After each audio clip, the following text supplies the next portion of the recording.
Too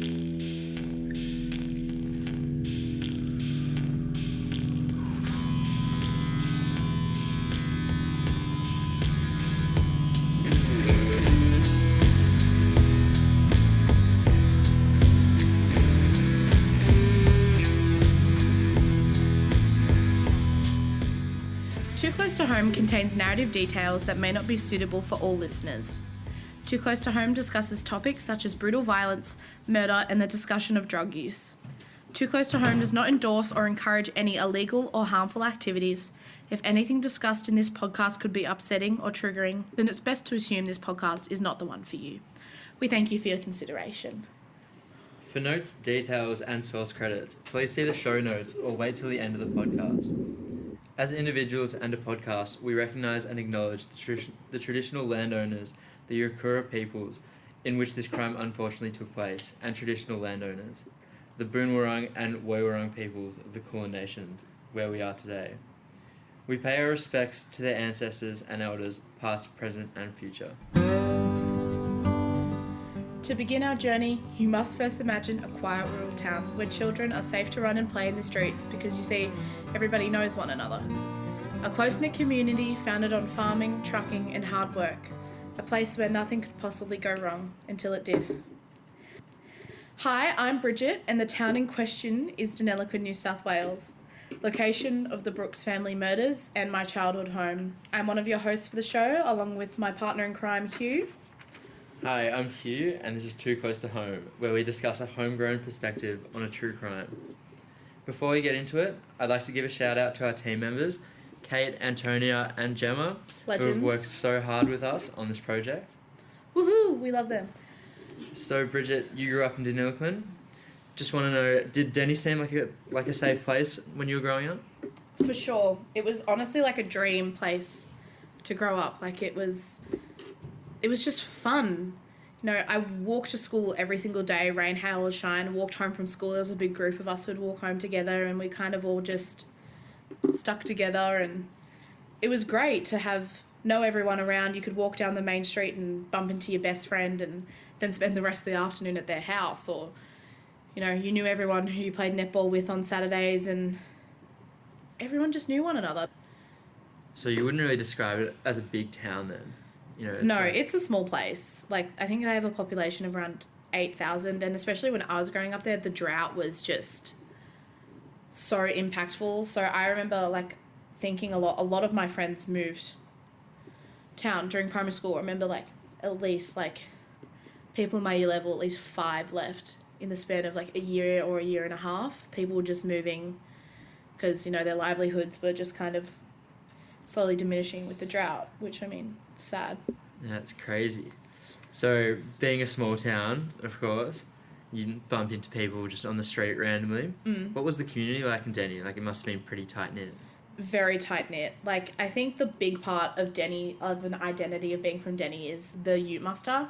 It's kind of like an iconic attraction for the town, and as soon as you say to someone, oh, I'm from Deniliquin, they'll be like, oh, Denny Ute Muster. Like, that's the first thing they'll think of. Love the Ute Muster. Yeah. Gotta go sometime. And it's definitely something that they first think of. And it is kind of like, not the only reason, but in part of why the town is, like, so lively is, you know, once a year you've got a couple thousand people coming down from all over Australia, and even some people from the US travel there. And you have big musicians, like, from all over the world coming to play a crappy little Ute Muster in a small little town. And I went there like 14 years in a row, and I remember everyone looked forward to it, and it was just a big hub. But I feel like other than the positives, the town was such a small place that, I know for me, I was a kid, so it didn't really bother me, but if you were an adult living there, definitely people would know all of your business. Like, it must have been my parents, like, everyone would have known everyone's business because gossip, like, and when I talk about it now with my parents like, yeah, it was a gossipy town. Like, well, word would move fast if it's such a small word town. would have travelled like, whew. Like the wind. It's a beautiful small town, but gossip was definitely a factor in town for sure. Like, when I moved away, I remember going home and people being like, mentioning like, oh, yeah, I'm at boarding school now. And people are like, yeah, I heard that. And I'm like, how did you hear that? I haven't been here for 3 years. Just the whispers. Just the whispers always gets back to Denny.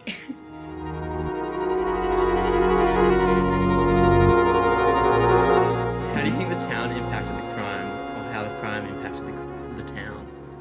I think, like we said, it's so gossipy, and like it's a beautiful town, great community, but also if something bad happens and there's a bad aspect of that community, things could be very hush hush. And it was like kind of like, sort of like put it away in the corner. Not really. Yeah, it was kind of like see no evil, say no evil, hear no evil. Yeah. It's almost like, but what if they see evil, but they don't say anything? It was just, I definitely think the town was almost like an entity of its own self in a relation to the crime. Like, it's like its own being. So do you think that's like maybe a big part of like why it was never sold? Like, Oh, for sure. So For sure. so the town just sort of shut down. Yeah. I feel like people definitely knew more than what they let on, but maybe in a sense, like maybe it wasn't such a dramatic thing. Someone just didn't want the reputation of the town to be ruined, or someone wanted to keep this perfect, pristine outlook, or it was just something really sinister, like if you say anything, we're going to kill you. Yeah, God, that would be the worst. Like, I could not imagine being The killed guilt. right now. Oh, God.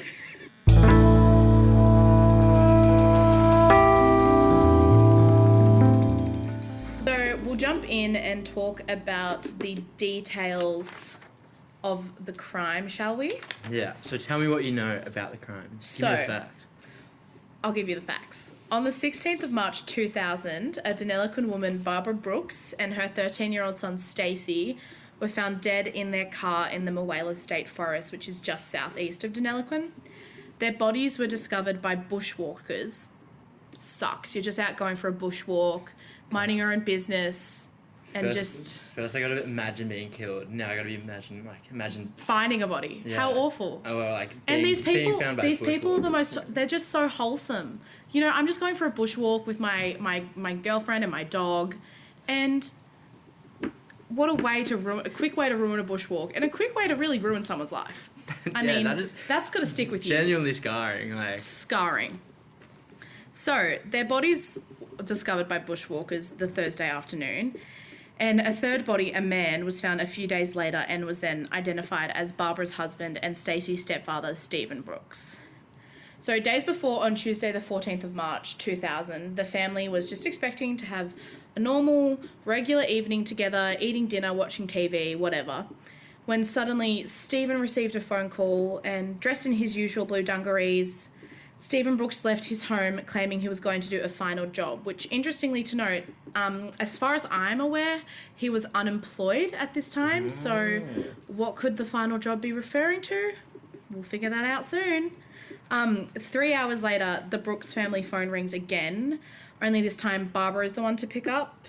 Seemingly uncomfortable and concerned with what was conspiring on the other side of the phone line, she leaves the house in the company of her eldest son, Stacey, which is interesting to note.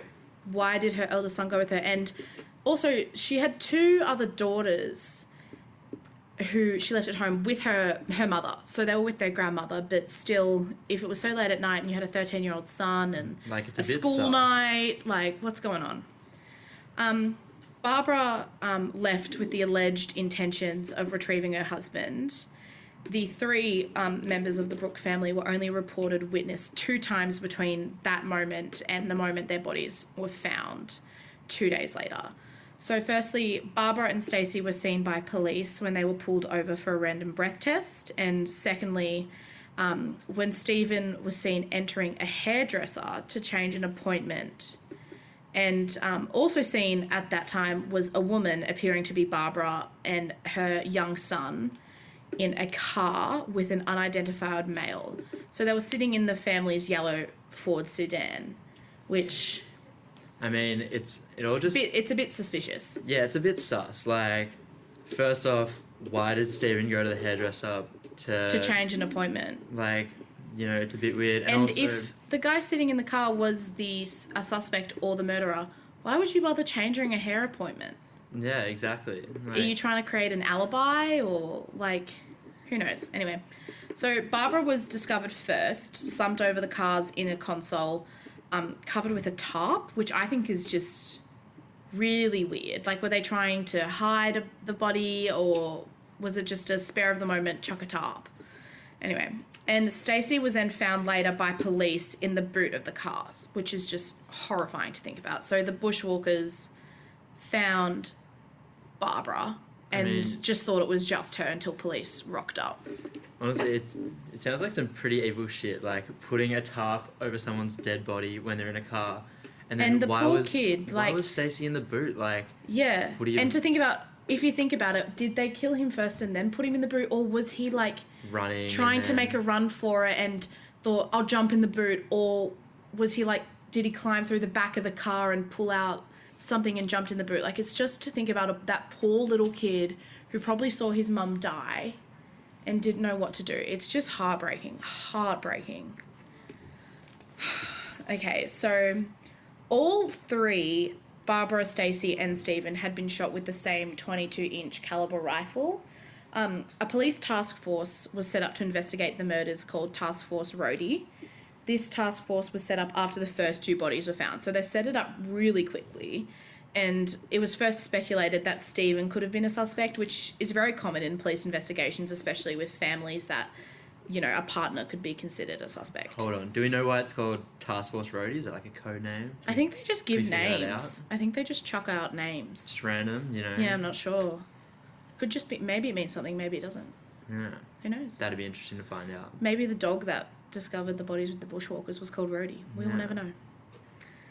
The bodies were then taken to the Deniliquin Hospital following New South Wales state protocol for a doctor to first identify a body and, like, give a death certificate, which some people find a bit odd because I know in most other states, like, a body would stay with the police at the crime scene and a coroner would go to said scene and then identify it, but that's just how New South Wales does it. And then the bodies were then sent to Sydney for a post-mortem examination. And there's not much information on the post-mortem. I think it's like... obviously, they have records of it, but it's not open to the public. Yeah. So, really fun fact. Well, not fun. Sad fact. But interesting to note that the bodies were discovered, like, only a few hundred metres away from a pine plantation, which I'm assuming is like a pine cone tree plantation. And...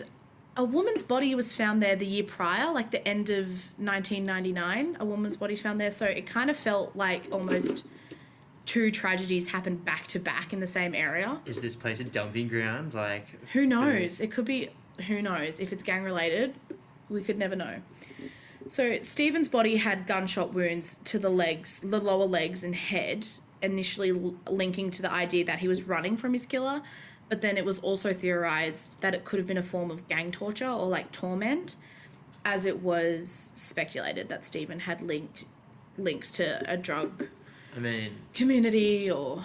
Could you assume that he was involved with some, you know, drug-related gang or something because he didn't have a job and he was, you know, doing this final job? It's a bit sketch. Local and regional and national media were in the town at the time, just after the murders, and someone I spoke to about the crime noted that they remembered journalists and, like, reporters all driving up and down the main road in and out of town using, like, local... you know? Just doing manies. Using the local corner stores and, like, pubs and cafes' phones to report back to their organisations. Because it was, like, 2000, not everyone had... you know, like a mobile phone on them. Like, it's not like we have an iPhone now where you can just quickly send a message to someone or send an email. It would have been quite a spectre in town. Surely the reception wouldn't have been that good. You know, Deniliquin, like, you know, got my mobile phone. And as well, like, it would have been such a spectacle in town for all these people who a quiet town where none of this stuff ever happens, to have so many reporters coming back and forth there, and it would just been the talk of the town, for sure. And from get-go, people in the town felt the effects of the horror of the murders. Like, this is a little kid who has died, and police instantly requested for assistance and cooperation from the public, which is important to note as well. Like, with such a small community, surely word would travel fast. Like, within the first people knowing it, it would have travelled like wildfire. how long do you reckon it would have taken for everyone in the town to know about it?